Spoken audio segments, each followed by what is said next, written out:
программасы жаздык да. Бул программабыз өзүңүз көргөндөй эле жана көрсөтүлгөндөй биз күткөндөй мындай интерфейс чыгарып атат. Бирок анын баарын жаза турган болсок, иштете турган болсок, биз виртуалдык чөйрө түзүшүбүз керек. Анан кийин биринчиден Python окуш керек. Сиз мисалы досуңузга ушу кодду берип койдуңуз дейли.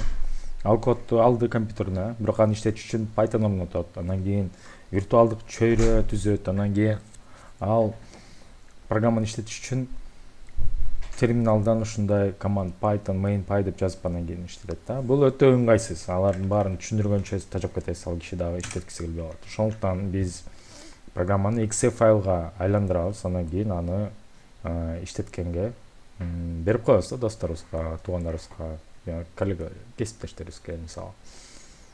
Анын үчүн виртуалдык чөйрө иштетет экенбиз. Биринчиден көрөбүз кайсы жер жайгашканын. Могу main.py деген файл, conversion.py деген ошо экөө иштеп атат биз үчүн. Виртуалдык чөйрөбүз могу env деген файлдын ичинде.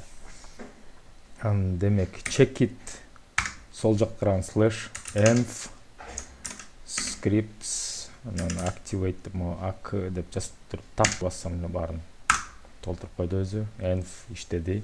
Эми py-installer деген китепкана орнотуп экенбиз. Pip install py-installer.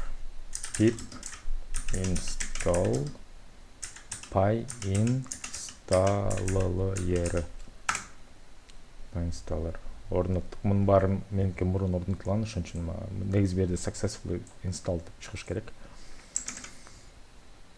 Анан кийин main checkit.py жайгашкан папкага өтүп, төмөнкү команданы теребиз. Main checkit.py турат бул жерде. Демек жаза беребиз py-installer. Ушуну бир аз терип келип, тапты басып коебуз. Өзү жазды. Анан name деп жаздык, 2 минус барабар. Ушунда 2 минус name барабар. Тырмакчанын ичинде бирдиктер конвертору.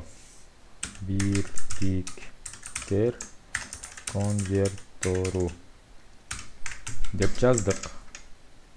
Анан one file деген ошо бир эле файл болсун, эч кандай папка жанында болбосун. Анан -w деген ошол терезелүү программа деген сөз да. Ошо жанында бир консоль эч нерсе ачылбасын дейт. Анан main checkit.py көрсөтөбүз. Ушул программа бизге керек. Тапты бассам, бул өзү ушуну толтуруп койду. Бул checkit деген ушул папкадагы сөз деген, ушул папкада деген сөз да. Ошону ушул папканын ичинде main.py иштетип атат. Эми бир аз күтөбүз. Ошондо бул py-installer build disk деген эки папка түзөт. Анан бирдиктер конвертору spec деген ошо биз name'ге кандай эмне берсек, name'ге бербедикпи? Бирдиктер конвертору деп. Ошондой аталыш менен spec деген файлды түзүп койду.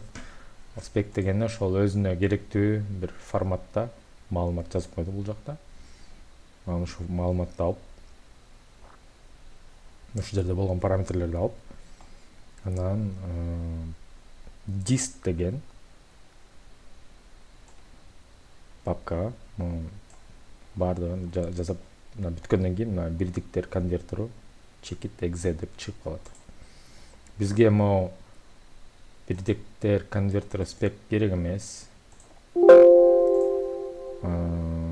Build керек эмес. Муну деле алып салабыз. Build. Бирдиктер конвертору exe дисктин ичинде керек.